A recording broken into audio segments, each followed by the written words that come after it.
Yo cuando fui creciendo, primero no me hablaron de las emociones, como a muchos o muchas, pero sí se me enseñó a que no debía sentir ciertas cosas. ¿Cómo qué? Como el enojo, la ansiedad. Cuando comentaba, tengo ansiedad, qué ridículo es. La tristeza, siempre que llegaba la tristeza me la cuestionaban. ¿Qué te decían? ¿Por qué triste si yo lo tenía todo? Empezó a ser incómodo y también empezó a ser un defecto y era como, es que es un marica, perdón la palabra, pero pues crecimos en una sociedad donde el hombre que siente o el hombre que llora o el hombre que expresa sus emociones es un marica. Es un marica, como si fuera lo peor del mundo. En un mundo donde muchas veces escondemos lo que sentimos, hay voces que nos recuerdan el poder de hablar desde el corazón. Hoy nos acompaña mi querido amigo Juan José Tejada, comunicador, escritor y creador de Así Me Siento Podcast, un espacio de amor propio, salud mental y bienestar que ya inspira a personas en más de 79 países. Desde hace más de 10 años, Juan José ha creado un refugio en sus palabras, sus contenidos y sus conferencias, acompañando a miles de personas a mirarse por dentro con compasión, con valentía y acompañamiento. Su mensaje es claro: cada emoción merece un espacio y cada historia es valiosa. Hoy queremos escuchar la suya, cómo convirtió su propia vulnerabilidad en un camino de sanación colectiva y cómo, a través de su voz, nos invita a todos y a todas a sentirnos un poco más libres, más humanos y más conectados. Juanjo, bienvenido a Mi Sala es tu Sala. Juan José Tejada. Este libro es una invitación al lenguaje que habitas, el de las emociones, el primero que conociste y el que morirá contigo pegado al pecho. Esto lo escribe Ashley Frangi, amiga personal, a quien admiro, amo y adoro, pero además una mentora muy importante para ti. Juanjo, qué delicia. Mi sala es tu sala, por fin sentados. Estoy feliz. ¿Te acuerdas de nuestra última reunión en un carro en Medellín? Me acuerdo perfecto, de las mejores conversaciones que he tenido. ¿Qué tal esa conversación tan rica que tuvimos entre las curvas? No, me encantó y muy honrado de estar aquí contigo. Yo muy feliz de que estés acá. Juanjo es un personaje muy importante y que me ha enseñado mucho a través de sus propias historias. Cuando por fin pude conocerte en persona, pues pude hacerte muchas preguntas. Tuvimos una conversación muy sabrosa de la vida en la que pudimos realmente entrar en nuestras emociones. ¿Cómo nos cuesta de trabajo a los seres humanos aún hoy hablar de nuestras emociones? Y vamos a empezar por ahí, Juan. ¿Cuándo descubriste que había que hablar de las emociones y que eso iba a ser un catalizador no solamente para tu vida, tu propósito, uno de tus propósitos, sino que le iba a servir a muchas personas más? Ay, Moni, qué pregunta. No, es fácil. Empecé por una pregunta súper fácil. Me encanta, pero me encanta. Creo que yo me di cuenta, Moni, cuando me empezó a pesar el personaje que había construido, o la armadura de acero, que justo así se llama un capítulo del libro. Yo cuando fui creciendo, primero no me hablaron de las emociones, como a muchos o muchas, pero sí se me enseñó a que no debía sentir ciertas cosas. ¿Cómo qué? Como el enojo, la ansiedad. Cuando comentaba, tengo ansiedad, qué ridículo es. La tristeza, siempre que llegaba la tristeza me la cuestionaban. ¿Qué te decían? ¿Por qué triste si yo lo tenía todo? Que ¿cómo así? Que dejara la huevonada, perdón. Sí, claro. Entonces no se me habló nunca de todo esto que pasaba dentro de mí y que además llegaba con tanta fuerza porque pues hoy ya lo veo como la gran bendición de ser muy emocional, pero que llegaba y yo no sabía cómo gestionar todo eso, pero sí se me enseñó a no lo sientas, esto sí lo puedes sentir, esto no tanto, esto sí lo otro. Y además empecé a entender las emociones, la vulnerabilidad, el poder mostrarme como algo que estaba mal y como que yo estaba defectuoso, un poco. Y vamos a ir un poquito atrás para entender el contexto, porque creo que a muchos hombres, mujeres, a individuos en general nos pasa que venimos de contextos en donde también pues el papá exitoso le va bien o le va bien en la vida o le va mal o lo que sea, pero ahí gestiona su vida como sea, la mamá también. Tú, en un caso muy particular, pues tenías una mamá muy exitosa, una mamá que le iba bien en la vida haciendo lo que hacía y un papá también que le iba muy bien en la vida haciendo lo que hacía. Y ser hijo y de construir que uno no va a ser igual ni se va a parecer, que va a tener características, pero que tiene que ir encontrando su camino, no es fácil, cuando además no le dicen que uno puede encontrar ese camino y que uno puede ser realmente lo que quiera, porque de dientes para afuera sé lo que quieras, conquista el mundo, tú todo lo puedes, pero realmente sí están esperando de uno. Y aquí hago esto porque de golpe a ti no te lo dijeron, pero a mí hasta cierto modo sí me decían qué esperaban de mí. ¿A ti te decían cuando Un eras montón. chiquito? ¿Qué te decían? Creo que yo no me salí tanto del molde. No, mentira, sí. Hasta que te No, la saliste. verdad es que sí. O sea, Sí. hasta que te Yo saliste. intenté meterme en ese molde y medité un montón hasta que yo dije, no más. Pero sí, siempre. O sea, creo que el ser perfecto fue una doctrina bastante fuerte que tuvimos, sobre todo por parte de mi papá. El ser como mi hermano también siempre se me impuso. ¿Cómo es tu hermano para que la gente No, mi comprenda hermano esto? es una cosa completamente distinta a mí. Siempre fue él súper popular en el colegio, que le encantaban los deportes, que músico impresionante. Y yo ni me iba bien en el colegio, porque pues la verdad fui bastante inquieto y caspa en el colegio. Deportes, la verdad es que no, a mí el motocross no me gustaba, jugar golf me parecía el peor plan del mundo, tenis, eso de pelota, raqueta, ¿No como te que interesaba? no me interesaba. Yo quería quedar un domingo con mi mamá viendo series. No era tampoco digamos que también un poco el tema de la masculinidad. Yo tampoco he tenido siempre una masculinidad así, yo no era el super La macho. heteronormativa no ha sido. Cero, Exacto. nunca.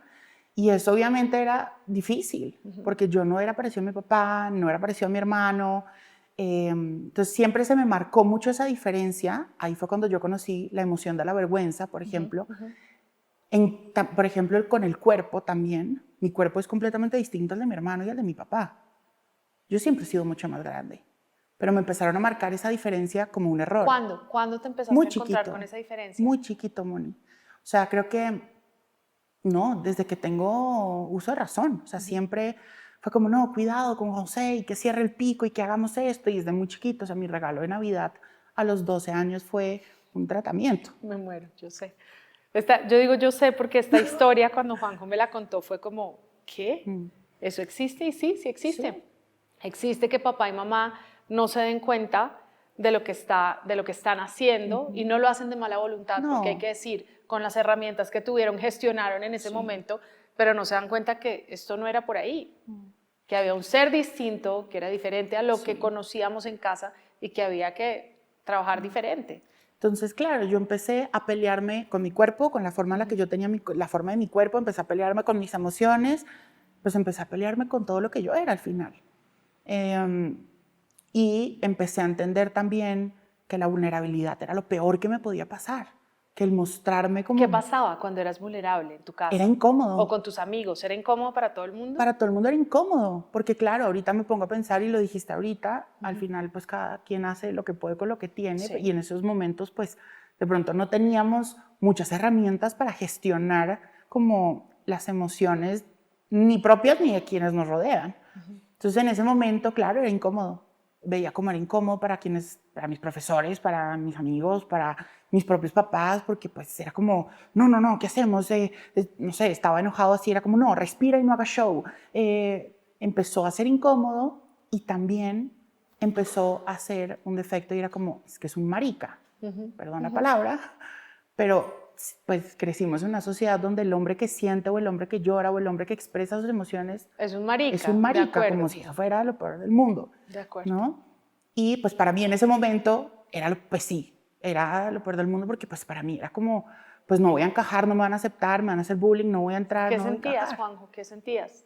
Y entiende que mucha gente que nos está viendo, que está oyendo esta conversación contigo, está pasando por ahí.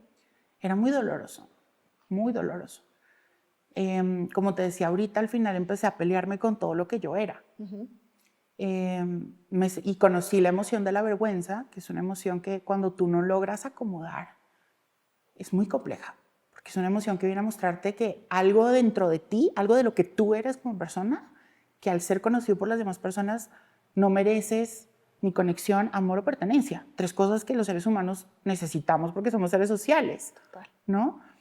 Y desde ese dolor, desde esa vergüenza, pues llegué a lugares muy dolorosos en mi vida que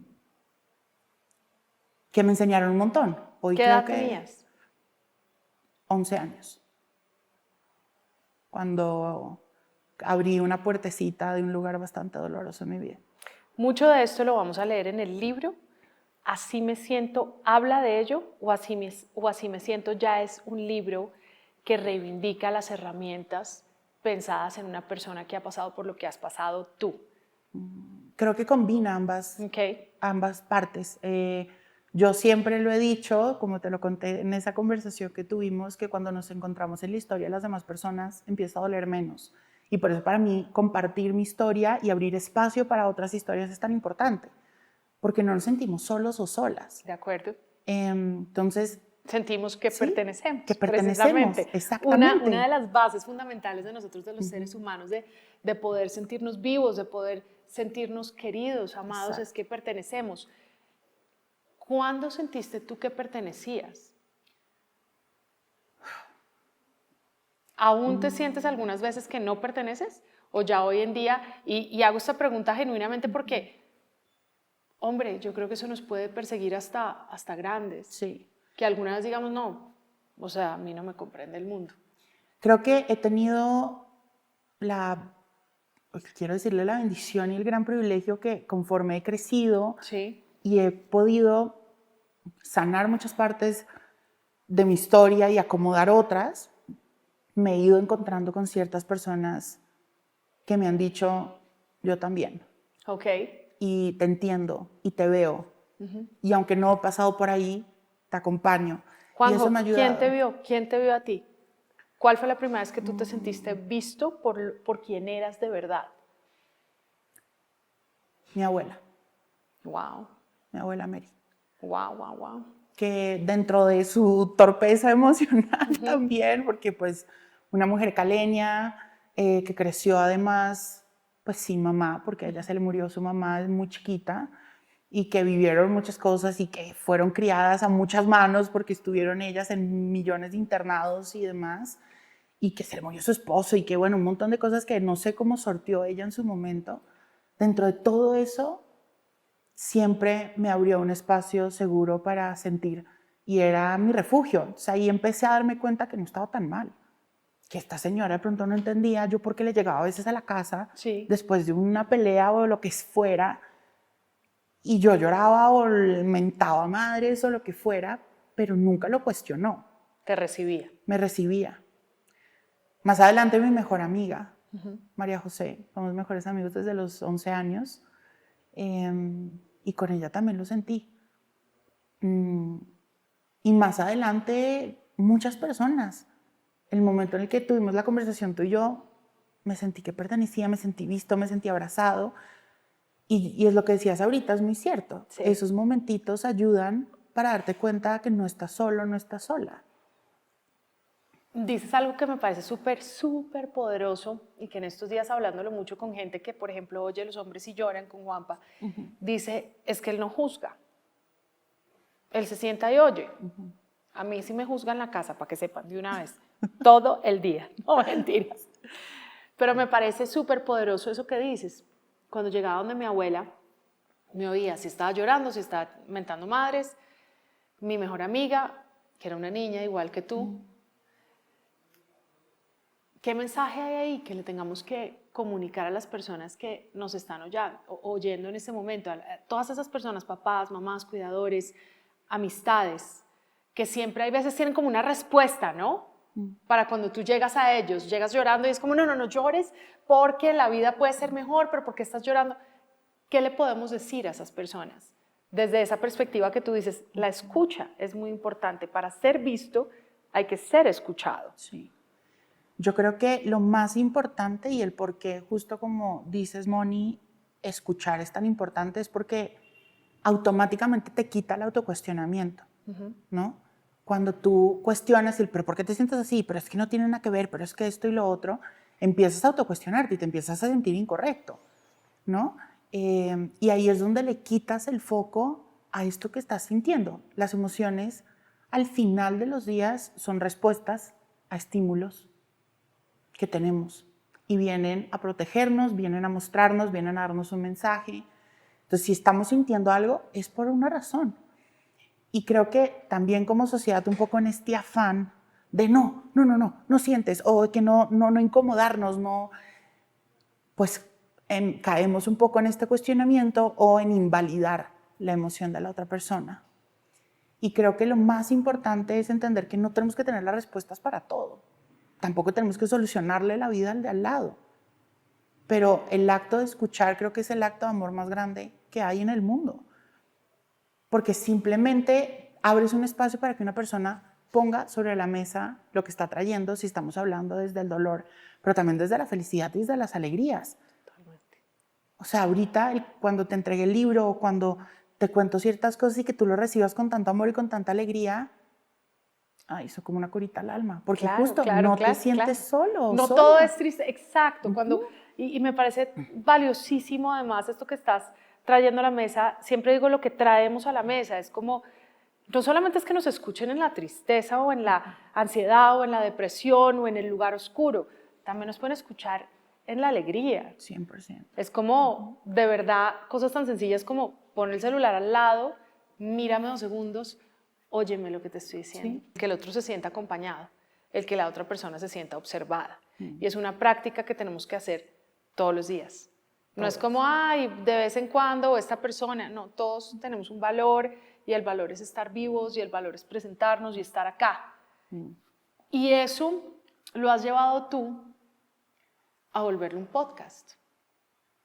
¿Cuándo pensaste en el podcast? Sé que has trabajado además con Se Regalan Dudas y que tienes toda esta, me he dicho, no, y vamos a tu papá, además, o sea, tú tienes todo ese bagaje en la cabeza, todo ese ADN de producir, del audiovisual, de lo uno y lo otro, pero cuando tú decides exponerte de esa manera, decir un momentico, yo tengo algo que decir y amplificarlo, que estoy seguro le va a llegar a muchas personas. Hay una historia especial tuya con la Barhum, con Laura, ¿te acuerdas? Sí. Que a mí me quedó siempre en el alma, porque además conozco a la Barhum, no tan cercana, pero a través tuyo puedo entender muchas cosas. Fue muy especial cuando tú hiciste con todas las personas que te has sentado, pero con Laura fue muy bonito porque además una Laura la ve de una manera y después cuando se sienta contigo y habla desde el fondo de su corazón y de sus experiencias, entiendes que tu espacio es muy poderoso, que nos deja ver a la persona como es realmente. Entonces hablemos de eso también. ¿Cuándo decides hacer el podcast? ¿Qué te convence de hacerlo? Lo creé hace 4 años, si no estoy mal. Y yo llevo 12 años creando contenido. Empecé bastante chiquito. YouTube antes, sí, todo, exacto. Yo te hice tu blog, yo te hice tags, yo te hice recetas, yo te hice de todo.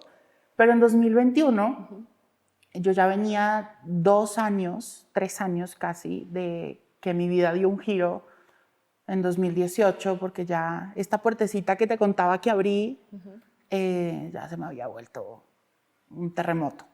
Y en ese un poco como caminar me di cuenta que no habían muchos espacios para hablar de esto. De esto me refiero a temas de amor propio, de bienestar, de historias, porque nos mostramos muy bonito y creo que no solo las personas que están afuera en redes sociales o afuera en los medios, pues muestran una imagen, todo el mundo crea una máscara y edita y su pues vida. Posiblemente sea más bonito ponernos sonriendo que ponernos llorando. 100%. Sí. Y pues que también estamos en una sociedad donde preferimos mostrar lo bonito y la luz, pero también lo que nos ha dolido no tanto. Y buscando un poco formatos, yo siempre he escuchado podcasts, ahí es donde empecé a escuchar a Shiletti, dije, oiga, esto puede ser interesante, porque me daba cuenta que en YouTube, pues de pronto traté de hablar de ciertos temas, pero la atención se iba a otras cosas que para mí era como, no, gracias por decirme que el cuarto está bonito, que la edición, pero quiero que veas el mensaje. Y el podcast, al final, pues, te metes en los audífonos de alguien y es una conexión íntima impresionante. Y un poco dándole vueltas y vueltas, yo dije, yo quiero traer historias de personas, preguntar todo lo que no he podido preguntar, abrir conversaciones que me hubiera encantado tener cuando fui creciendo y que sigo necesitando hoy. Y Así me siento se volvió eso. Creo que Así me siento ha sido de los proyectos más hermosos que me ha dado la vida, porque me ha permitido justo tener conversaciones Improbables necesarias, con gente que además, improbables, exacto. sigue siendo solo audio. Sigue siendo mayormente audio. Ya ahí también. Hay video en redes sociales. Y después fue que se unió el diario de emociones todos los lunes. Pero ha sido hermoso porque me ha permitido justo eso, conectar y otra vez volver a dar ese espacio de yo también he estado ahí. Acá voy a hilar un poquito en la importancia de que hagas parte de nuestro Women Working for the World, porque en principio pensamos que somos las mujeres las que más duro nos damos, pero no es así. En silencio los hombres se dan muy duro. Y lo veo desde mi casa y lo veo en entornos cercanos. Y del cuerpo ajeno no se opina. No. Y del cuerpo propio, y espero que esto nos quede siempre, y del cuerpo propio siempre con dignidad y respeto. Sí. Nuestro cuerpo es el mejor instrumento que tenemos. Yo siempre cito a Cabas, el instrumento que tenemos, muévelo como se te dé la gana, como dice Cavitas en esa canción. El cuerpo es nuestro instrumento de trabajo todos los días. Y por supuesto tenemos que aprender a llevarnos bien con él. Claro. O sea, ¿cómo no hacerlo? Y queremos más ejemplos de personas que hayan pasado por situaciones como tú y que puedan contarnos qué es atravesar esos dolores, pero también cómo ver la luz, cómo salir al otro lado. Eso no significa que Juanjo no tenga, y nos lo ha dicho además, nos lo has compartido acá, o sea, todavía la culpa me visita. Sí, no, yo creo que eso es importante y qué bonito que lo digas, Moni. Yo no tengo todo resuelto y nadie tiene todo resuelto, ¿no? Porque, por ejemplo, eso también es algo importante. Uno cree que, ok, yo empiezo mi camino de amor propio, empiezo a entender mis emociones y ya el día de mañana ya soy perfecta y soy un... No, porque la vida cambia, porque no avanza, porque hay muchas cosas que cambian. Y creo que, por lo menos en mi camino, el entender que el amor propio no es un lugar al que llegas, sino es un camino en el que estás todos los días y son las decisiones que tomas todos los días, me cambió por completo la percepción de todo. Porque claro, también existe este afán de, ok, no, tengo que estar perfecto y ya tengo que sanar y tengo que hacer todo. Y es como... Pueden pasar años. Esta es otra cosa que hay que repetirle también a la gente, de acompañarnos y recordarnos. La sanación de algo no es de inmediato. Pueden pasar años. Puede irse uno a la tumba y no haberlo sanado, pero el proceso vale la pena. Y ahí la única forma de sanar eso, la única forma de empezar a hacer las cosas con tus emociones, la única forma de empezar a vivir una vida mejor es atravesarla, ¿no? Creo que no hay atravesarla. No hay dolor que se acomode mejor si no es atravesándolo. Si no es el que se siente, porque si no, entonces ¿cómo? Si nos, todo el tiempo estamos previniéndonos de sentir el dolor, de sentir el miedo, de sentir, pues no sentimos, si no atravesamos la vida misma que está llena de emociones. De acuerdo, y creo que también algo que yo me di cuenta mucho con este camino, por ejemplo, el darme cuenta que mis emociones no eran tan malas como me habían dicho, no me hacían menos, y que es más, era donde estaba mi fuerza y es donde me permite hacer lo que hago hoy en día y hacer moverme por donde me muevo. Y es increíble porque durante mucho tiempo a mí me dijeron, no, es que tú eres un niño rebelde y muy emocional y muy intenso. Entonces yo esos 3 adjetivos como que para mí era lo peor que me podían decir en el mundo, pero con todo este camino dije, ¿sabes qué? Sí. Soy intenso, soy rebelde y soy muy emocional. Muy emocional. Y me encanta. Porque ahí es donde puedo conectar con la gente, ahí es donde puedo crear y hacer las paces con mis emociones fue hacer las paces con mi cuerpo también, porque las emociones pasan por el cuerpo, pero por todo esto que he vivido, pues mi batalla constante con mi cuerpo y mi imagen, pues me hicieron desconectarme completamente de él. Entonces, ¿cómo pretendía yo estar en contacto con mis emociones y poder sentirlos si es que pues también una parte importante de eso era el cuerpo y yo estaba peleando con él completamente? Juanjo, si vamos hacia adelante en el tiempo, ni siquiera 5, 10, sino 20 años, adelante en el tiempo, ¿cómo te ves? ¿Qué ves de ti? ¿Qué piensas de ti? ¿Piensas hay veces en ese futuro lejano? Pienso y ha cambiado mucho la forma en la que pienso de eso. Antes me daba mucha ansiedad pensar en eso. Creo que por mucho tiempo ni siquiera pensé en eso porque eso significaba pensarme todavía acá. Y a mí me costaba mucho vivir. Todavía. Todavía, A veces. claro, a veces, y no solo a ti, a muchas personas. Y por eso te hago esa pregunta. Porque igual me encantaría invitarte a pensar en ese Juanjo de 20 años adelante. ¿Cómo se ve? ¿Cómo se ve? Ahorita y desde hace mucho tiempo, la paz ha sido la brújula y el cronómetro de todo en lo que yo hago en la vida. Creo que por mucho tiempo entendí muy mal que era vivir. Pensé que vivir era estar en estrés completamente y no. Entonces yo me imagino sobre todas las cosas en paz. Okay. ¿Qué es la paz? ¿Qué es la paz para ti, Juanjo? Es estar tranquilo con lo que soy.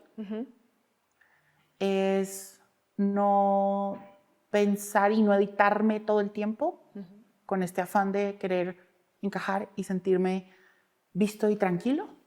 Creo que también la paz para mí significa estar rodeado de mi gente.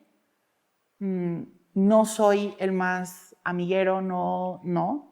Y me conoces, yo siempre digo, soy una señora que se acuesta a las 8:30 de la noche y que le encanta estar en su casa. A las 8. Me encanta. Cuidado, tú a las 8:30, yo a las 8. Me encanta. Pero tengo el privilegio de que la vida me ha regalado personas hermosas que me acompañan y que les aprendo mucho. Resignifiqué mucho también lo que era familia. Entonces tengo mi familia y mi familia no es solo la de sangre, sino es la que escoges. La que escojo también. Entonces me imagino una vida con ellos y con ellas y sobre todo haciendo lo que haga mi corazón bailar mucho. ¿Qué te hace bailar mucho? Hoy, no sé en 20 años que te hoy haga, me hace pero bailar hoy podemos mucho. hablar de hoy. ¿Qué te hace bailar el alma? ¿Qué te hace bailar a ti? Los sueños. Los sueños, Moni, creo que fueron y han sido un motor en mi vida enorme. Y no solo los propios. Tú más que nadie sabes que acompaño muchos sueños de otras personas y verlos cumplir, voltearme y ver a mi gente feliz brillando, me parece sí, pocas fantástico. personas y tú disfrutan tanto de ver a los otros brillar. Eso siempre me ha llamado la atención, tú disfrutas mucho. Mucho. Porque además en the making, en esa construcción de esa otra persona o del sueño de esa persona, me llama la atención que seas de ese tipo de ser, que disfrute tanto la satisfacción también y la alegría de otras personas, el triunfo de otras personas. A mí creo que ver a mi gente bien, sí. brillando, alcanzando lo que quiere, y si yo puedo hacer algo para que eso también suceda y acompañarles, es una forma, es uno de mis lenguajes del amor, yo diría, el acompañar. Entonces los sueños para mí son todo, los sueños a mí me sostienen día a día, la verdad. Juanjo, ¿en qué eres excelente tú en la vida? No, papito, ¿quién me va contestando? Uy, qué pregunta. No, bueno, hermano, ¿no? ¿Y qué tal? Y digo qué pregunta porque creo que somos muy buenos y muy buenas para ver todo lo que nos incomoda y todo lo que está mal en nosotros y nosotras, ¿no? O sea, si tú a mí me preguntas ahorita, ¿qué quisieras cambiar de ti? ¿Qué no te gusta? No, nada que ver. Yo quiero saber en qué eres bueno. Yo sé en qué eres bueno, pues yo no te lo voy a decir. Yo qué tal regalándote esta conversación. No me están pagando suficiente. ¿Para qué eres bueno? Yo creo que soy bueno para acompañar. Soy bueno para acompañar a mi gente. Soy creativo. Y sí, pronto creativo visualmente y en proyectos y cosas, pero también creativo en formas de solucionar la vida. Creo que eso me gusta. Me he vuelto muy bueno para poner límites. Algo que me pesó tanto por tantos años. Claro, tenías que satisfacer a todo el mundo. Todos los seres humanos estamos generalmente muy inconscientes de eso, ¿no? Sí, sí, sí, yo soy la señora del sí.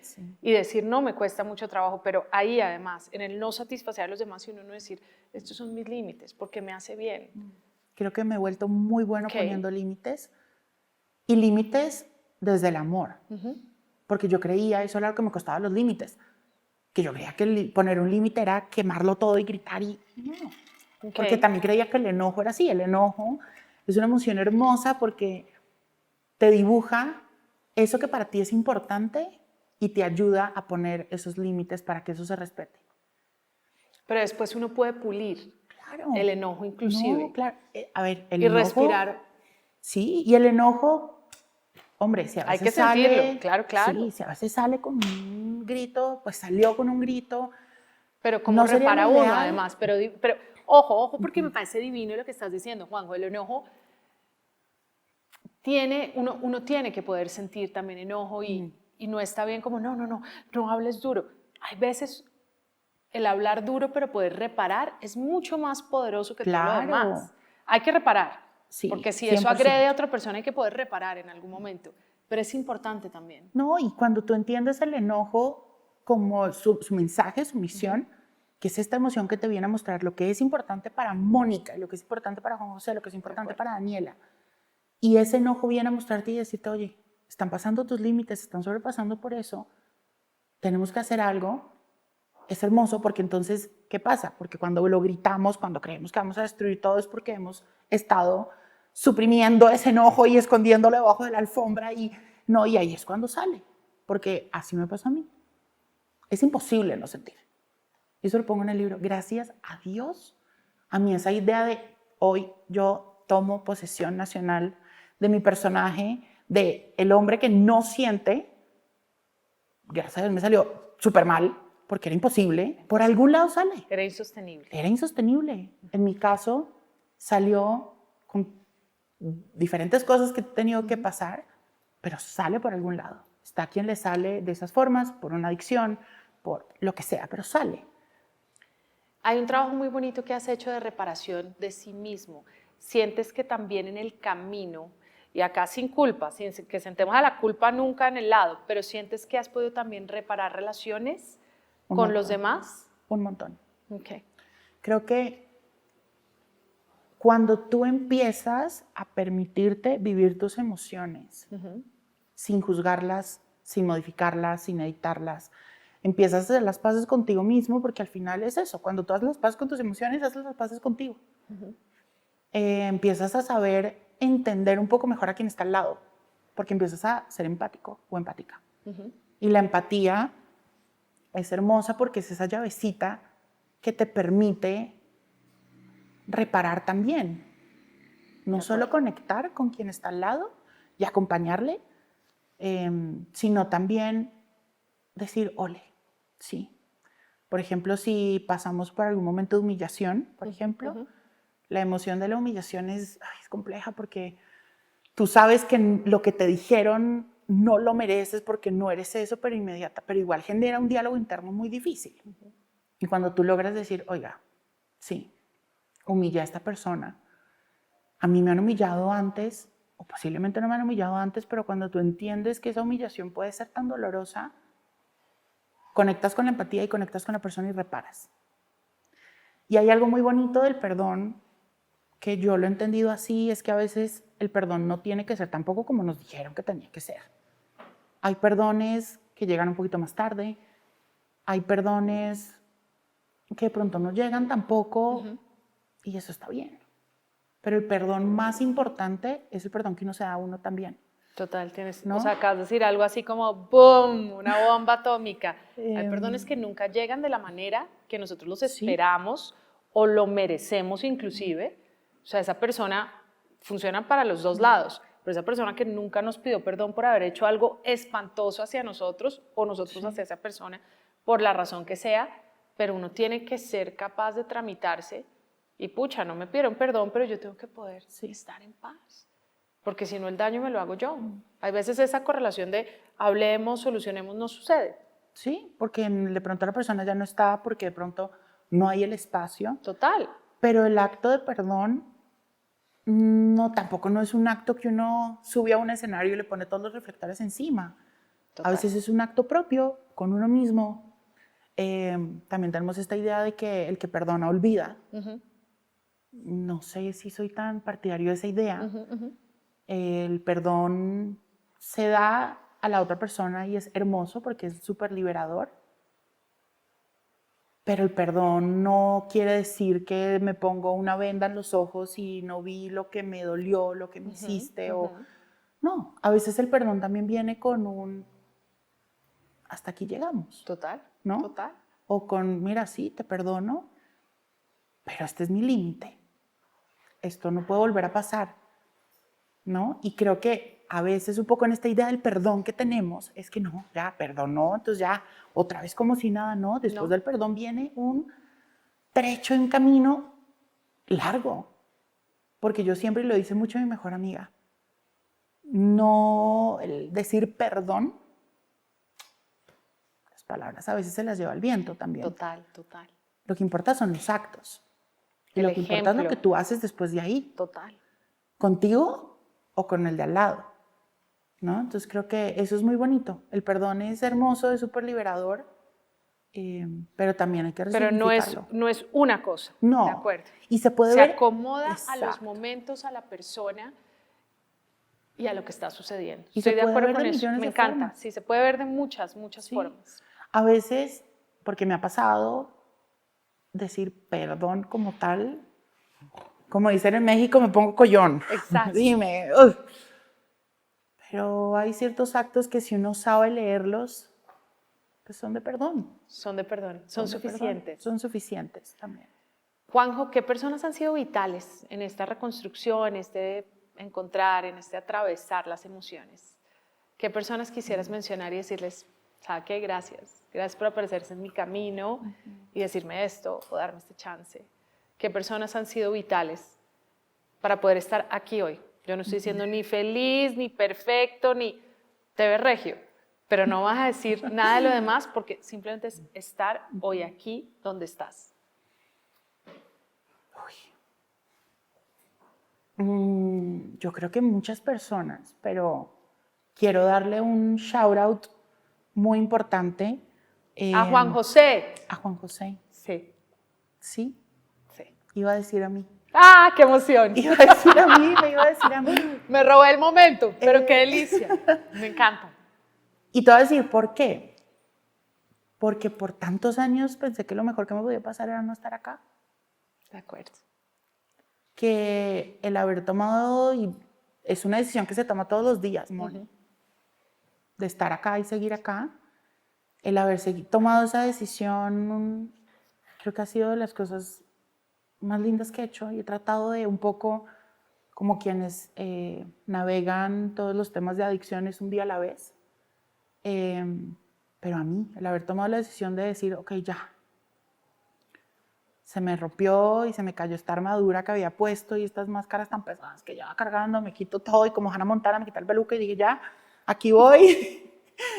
Y el haberme sentado de frente con todo lo que soy y poder como buscarle por dónde, y el haber también entendido que ese buscarle por dónde tampoco tenía que ser, tengo que sanar todo de una y sanarlo todo perfecto. No, porque tenía mucho esa idea, ¿no? De que si no sanabas y no estabas al 100%, entonces no era suficiente. ¿Y qué pasa? Yo empecé también a hablar de estos temas y la presión es el doble. Claro. Creo que cuando yo cambié de Te vuelves un vocero de eso, ¿no? Entonces es como, y entonces la gente quiere oír más. No puede tener, y no puede flaquear y no puede, no. Porque aunque yo hablo de estos temas y me encanta hablar de estos temas, tanto que hice un podcast, hice un libro y seguiré haciendo más cosas, igual sigo también navegando mis emociones y sigo enfrentándome a mil cosas y sigo teniendo mil temas que no he resuelto y que de pronto me ha costado más o que conscientemente he dicho, ¿sabes qué? Este tema lo resuelvo. Pongámoslo acá un momentico en el anaquel y después volvemos y lo sacamos. Lo resuelvo en un momento, claro. Ahorita. Que eso también pasa. Sí. Porque al final somos seres humanos y somos seres cambiantes. Sí. También. Entonces sí, creo que me doy mucho palo mucho, como muchas personas que nos pueden estar viendo, pero reconocerse que estamos acá por nosotros también es muy bonito, me ayuda mucho eso a mi síndrome del impostor también. Otra persona también hermosa, que por eso la escogí para que me escribiera el prólogo del libro, fue Ashley. Ash, mi madre, porque es mi madre Ash. La amo con todo mi corazón. Mi madre Ash y mi madre Leti. Pero Ash, cuando yo llegué a conocerla, yo estaba un poco ya en este camino de entenderme y saberme como un ser humano emocional, con un mundo emocional por delante, y que sus emociones no vienen a destruirle todo y a revolverlo, sino vienen a mostrarle el camino. Ash también ha pasado por esa situación muchas veces y ella ha acomodado sus emociones de una forma tan hermosa, y ella vino a mostrarme que sí podía acomodar eso que me dolía y que sí puedo vivir una vida de la mano de mis emociones en la que no soy una persona incómoda, en la que no soy una persona rota o defectuosa, porque tenemos esta idea de que todos estamos rotos. Entonces, a ella le agradezco mucho porque me ha salvado muchas veces. Se lo he dicho, pero lo digo acá también. Divina. La amo con todo mi corazón a ella y entiendo perfectamente. Le tengo más amor desde que te conozco a ti, obviamente. Okay. Muchas veces poner en palabras lo que siento es algo difícil para mí. Mejor te escribo, mejor te leo. Vamos a leer esta belleza. Esta belleza tiene que estar muy cerquita de todos nosotros. Es un gran libro. Es un libro que nos permite sentirnos tranquilos, tranquilas y realmente caminar hacia ese lugar en donde abrimos nuestras emociones en un lugar seguro, y ese lugar seguro tiene que empezar por nosotros. ¿Te abrazas de vez en cuando? ¿Hoy Sí. por hoy? Y creo que en los últimos años me he vuelto muy bueno para eso que de pronto buscaba tanto afuera, poderlo cultivar dentro de mí. Muchas veces también ahorita que decías como si mis papás han cambiado, sí. Evidentemente yo creo que todo esto y el haberse encontrado con el torbellino dijo que les tocó, espero que les haya movido la vida y les siga moviendo la vida, todo lo que tenga que moverles. Yo a veces le pongo unas conversaciones a mi mamá y se espeluca. Esa señora me dice, no, José, es que usted, ¿por qué tiene que analizar todo? Yo, es que es muy importante, mamá, porque es que esto no, esto quiere decir esto, es que si lo analizas un poquito más, esto interseccionalmente, esto, porque soy así, muy terso, pero me encanta. Pero creo que me he vuelto muy bueno para buscar de pronto ese apacho que buscaba afuera, esa validación que buscaba afuera, ese hogar que buscaba afuera, empezar a construirlo adentro. Y hace poquito, a una gran amiga mía, que es de mis mejores amigas también, ella me decía, es que ¿sabes qué? ¿Qué me pasa? Que no siento hogar. Ella vive entre Madrid, entre México.